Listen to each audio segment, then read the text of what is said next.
आपने पार्क करना है, उसको कैसे चलाना है, जब बाज़ार से गुजरना है तो उसकी क्या स्पीड रखनी है, जब रोड के किस साइड चलना है, रोड में अगर कोई लोग क्रॉस कर रहे हैं तो उनको क्रॉस करने का मौका देना है कि नहीं देना है, वो किसी को पता नहीं है। बच्चों के ज़रिए एक पैगाम जाता है, क्योंकि आप हमारा कल हो, मेरी जगह कल आप में से कोई बंदा होगा, प्रिंसिपल साहब की जगह आप फ्यूचर हो हमारा। और हम ये चाहते हैं कि जो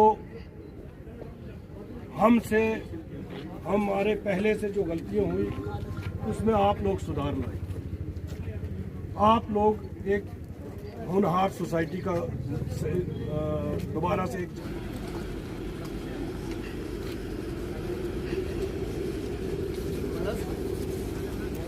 जो है अपनी सीट बेल्ट पहने और अपनी सेफ्टी का ध्यान रखिए। Okay, it's humble request.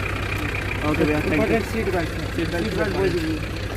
आप भी सीट बेल्ट पहने और आपके साथ जो इतनी ज़िंदगी हैं उनको भी बचाएं, और ऑलवेज जो है आप ट्रैफिक रूल का ध्यान रखें प्लीज़। It's humble request.